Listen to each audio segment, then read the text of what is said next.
pinaglaban nila. Tapos bigla ngayon, ayaw na nila ng BBM resign.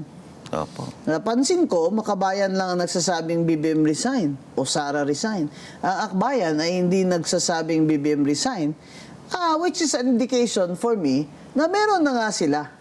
Meron silang tactical alliance o meron silang opening for a tactical alliance with the BBM gang in 2028. Talino na ngayon ang mga botante. Kasi iisipin nila, bakit itong partido na ito na dating sinasabi magnanakaw itong tao na to, ngayon ayos lang sumiping ito sa administrasyon na ito. Parang lumalami ang kanilang paninindigan. Sabi nyo, ganito, magnanakaw siya ngayon. Hindi kayo makapagsalita. Dati, never again. Oo, dati never again. Ngayon together again. Together again. Diba? So, Together again. Sana... Nakita na natin ngayon, Kung Paulo, na ang impeachment is very divisive. Nakahati po ang mga Pilipino, ang tao. Ang iba, gusto talaga ma-impeach si Sara dahil gusto nila, mawala na siya sa eksena, may chance na sila. Opo. Kaya, hindi lamang ang mga BBM gang at loyalist ang may gustong matumba si VP Sara bago 2028. Yan din pong grupo ni Risa Ontiveros. Opo. Kaya they have this tactical alliance right now. They have this common foe that they have to defeat in 2028. And they're trying to do that sa impeachment. Kasi pag i-election mo ngayon, sinabi na ni former Senate President Franklin Drilon at ni former Ombudsman Conchita Carpio Morales na VP Sara is the woman to beat.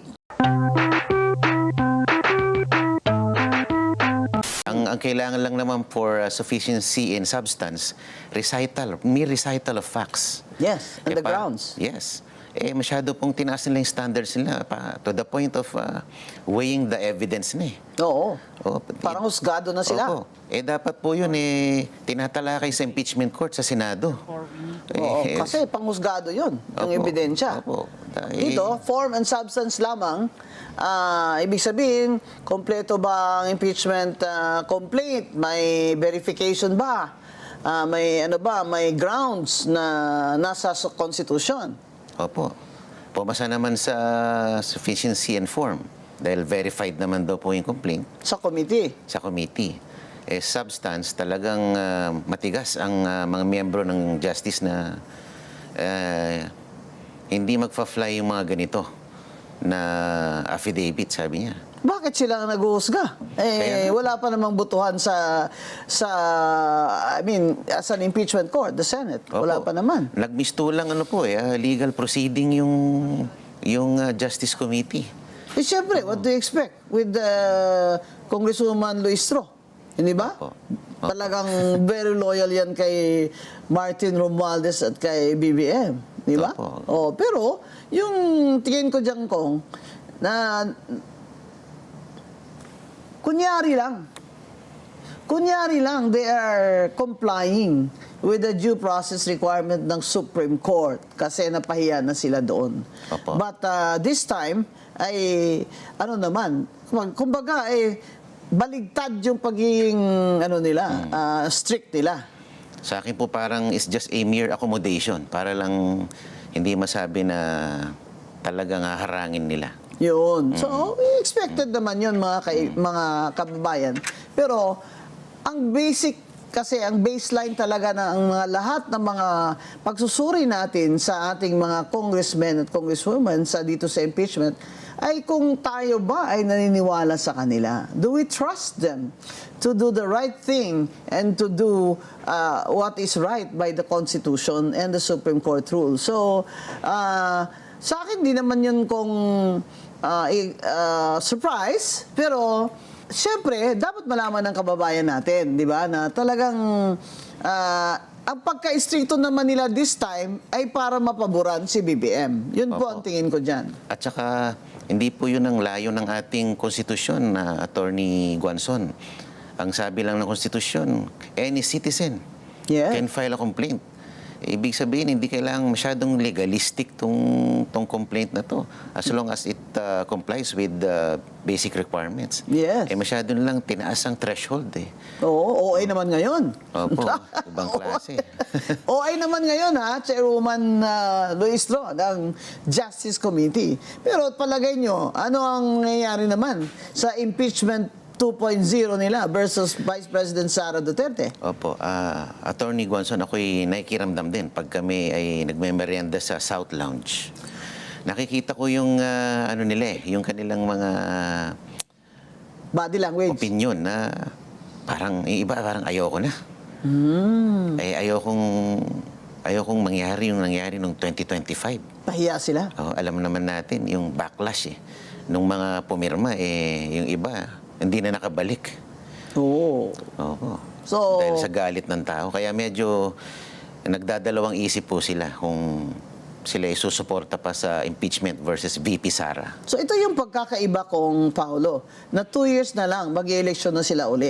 Opo. At yung mga kababaeng mga tao nila sa distrito nila, at hindi lamang yan, mga taong in general, because of social media, ay binakbakan sila.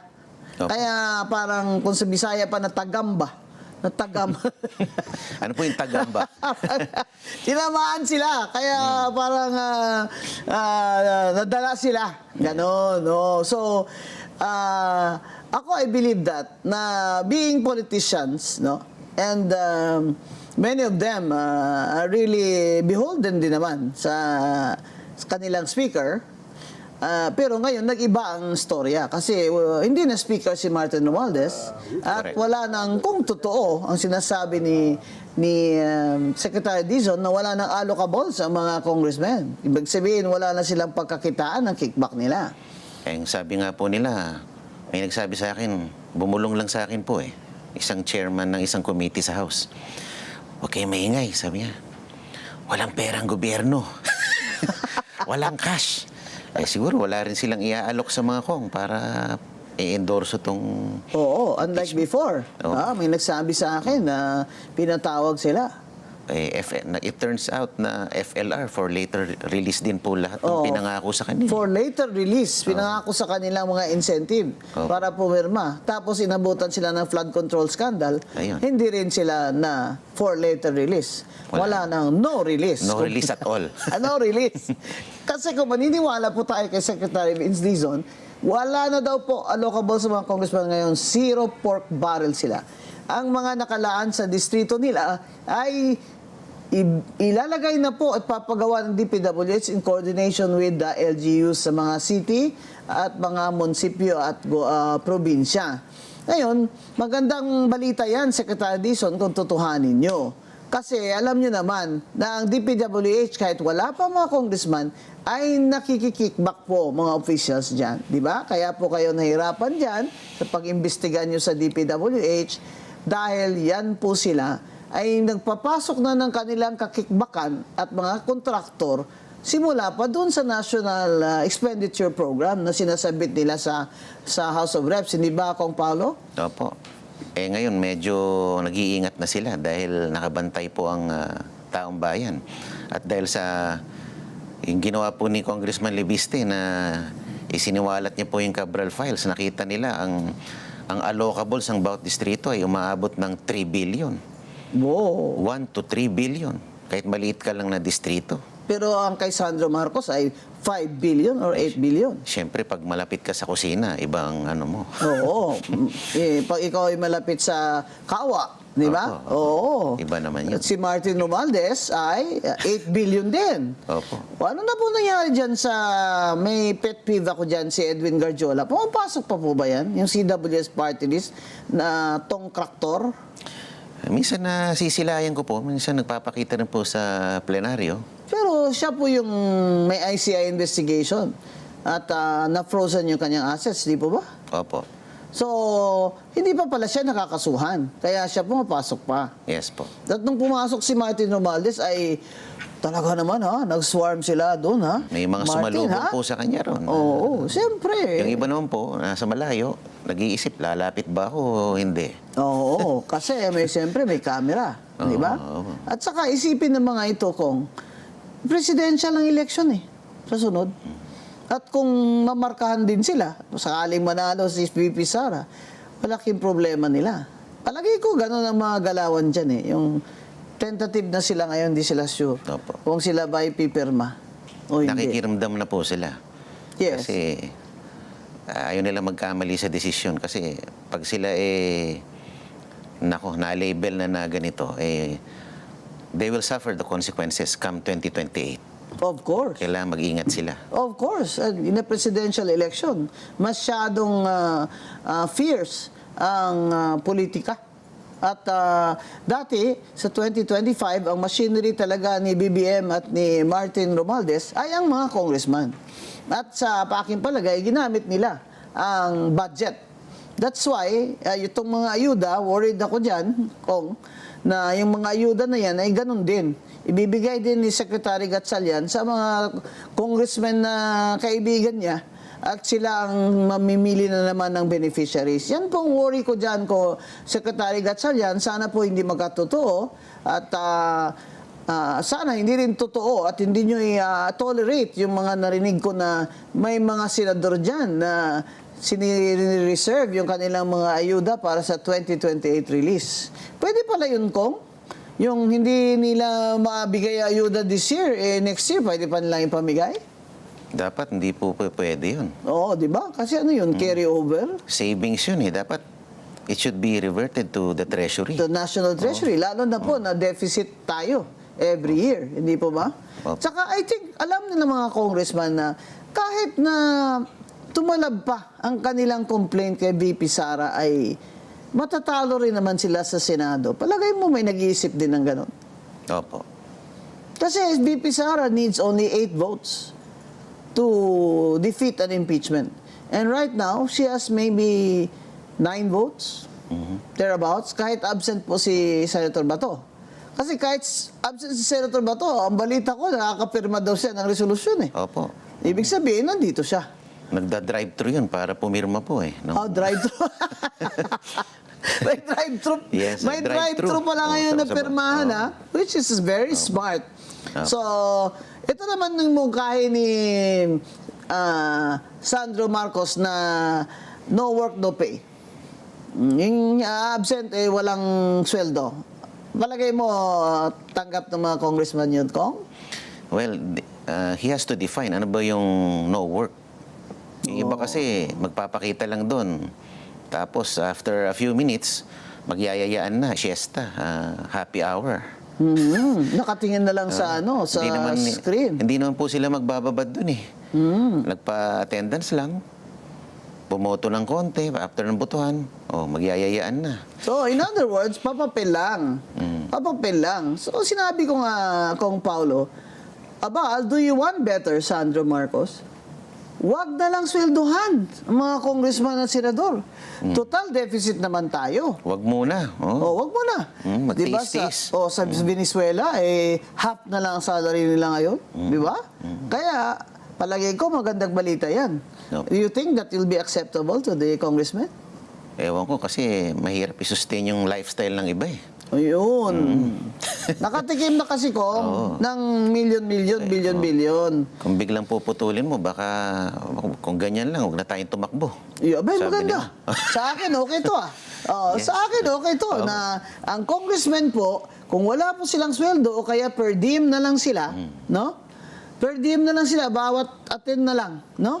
Tsaka ang attend na may time in, time out, no? Kung ganyan, makakasave po talaga ang gobyerno. Ilang bilyon kaya ang pangsweldo lang dyan? At saka yung allocables, kung inabolish na po yun, sabi nila, ba't pa ako tatakbo wala na akong pagkakakitaan. Yun. So, yung matitino na ang tatakbo niyan. yes. At, siyempre, mamimili na po kayo ng mga honest at may mga ganito, utak, no? Para mag-focus na po mga congressman at congresswomen sa legislation at paggagawa ng mga mabuti at tamang batas, lalo na para sa ating ekonomiya. Nakita na natin ngayon, Kong Paulo, na ang impeachment is very divisive. Nakahati po mga Pilipino ang tao. Ang iba, gusto talaga ma-impeach si Sara dahil gusto nila, mawala na siya sa eksena, may chance na sila. Opo. Kaya, hindi lamang ang mga BBM gang at loyalist ang may gustong matumba si VP Sara bago 2028. Yan din pong grupo ni Risa Ontiveros. Opo. Kaya they have this tactical alliance right now. Na they have this common foe that they have to defeat in 2028. And they're trying to do that sa impeachment. Kasi pag election mo ngayon, sinabi na ni former Senate President Franklin Drilon at ni former Ombudsman Conchita Carpio Morales na VP Sara is the woman to beat kung mag-election tayo ngayon. Yan po mismo kay Senate President Drilon na isa sa mga dating chair pa nga ng Liberal Party. Ano? Kaya ngayon awkward yung para sa akin na awkward yung Liberal Party kasi dati talagang on its own position talaga siya versus Nationalista Party doon sa kay Duterte versus Liberal Party ganun. Ngayon may koalisyon na sila sa mga kaliwa. Ito yung Risa Ontiveros sa Akbayan Party.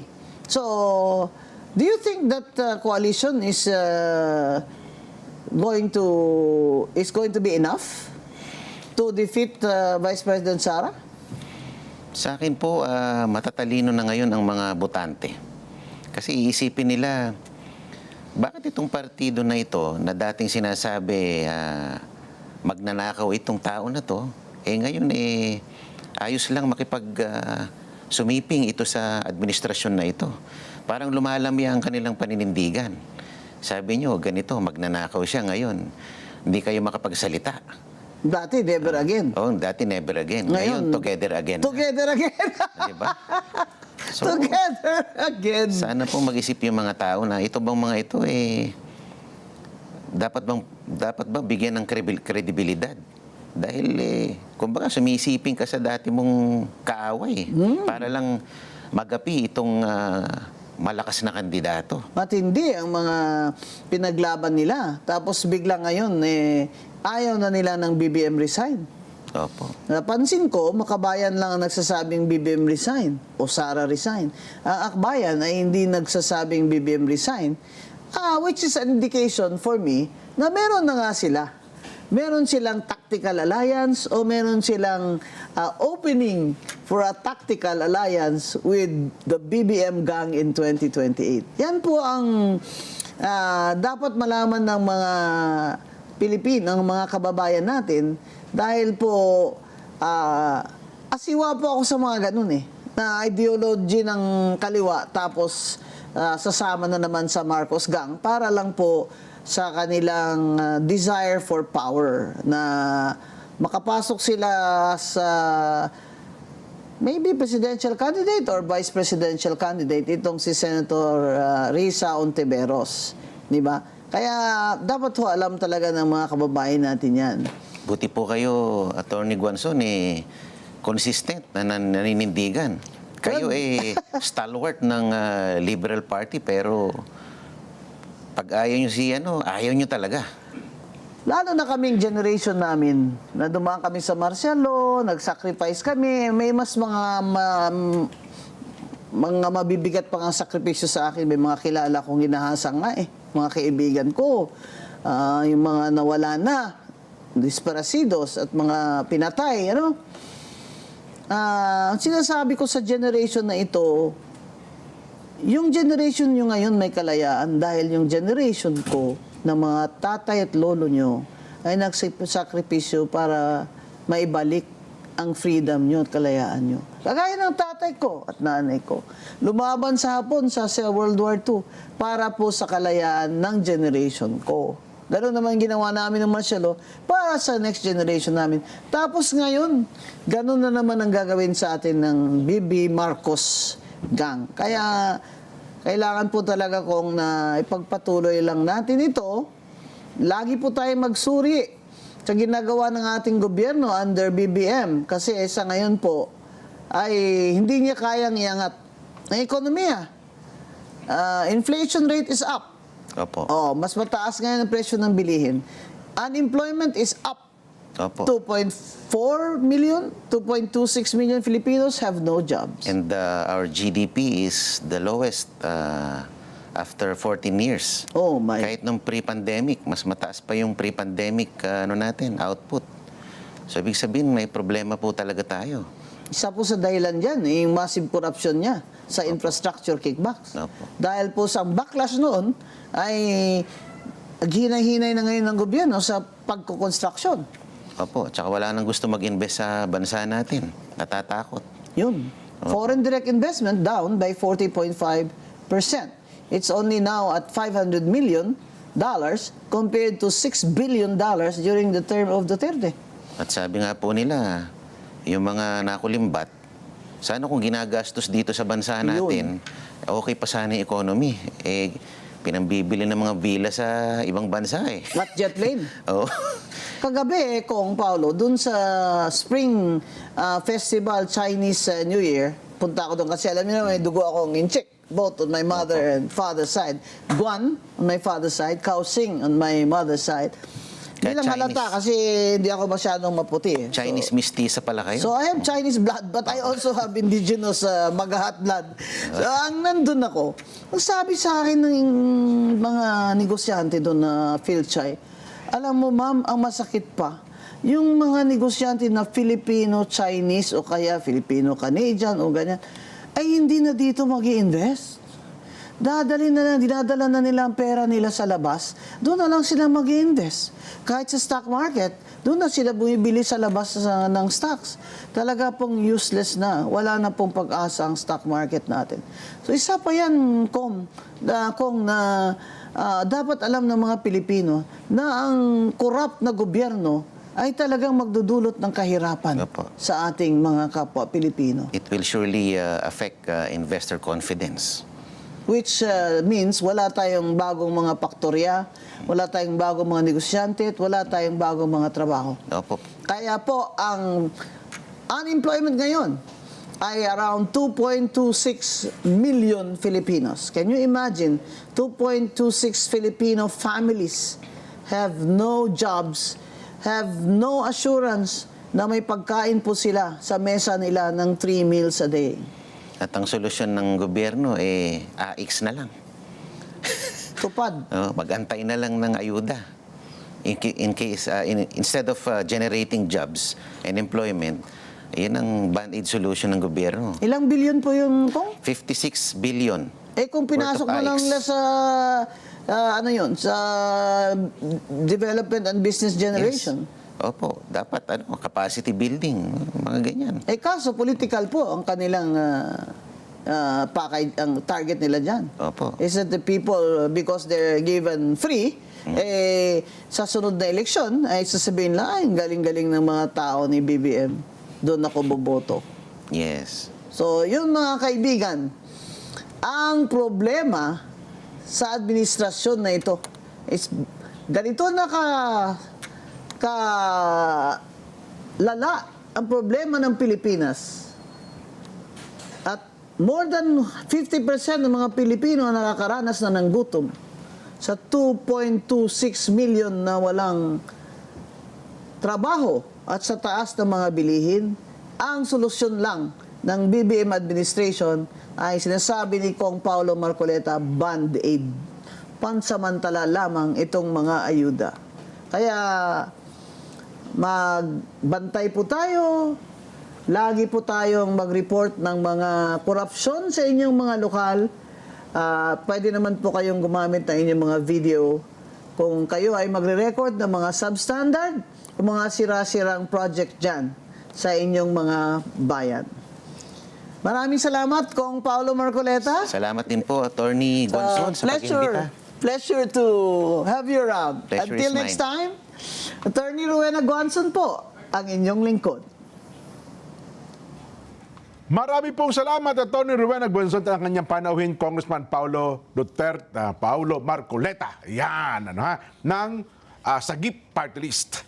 O paano? Ito na po ang ating palatuntunang sa ganang mamamayan. Programang paborito ng bayan at bukas alas 5, 100%. Bye!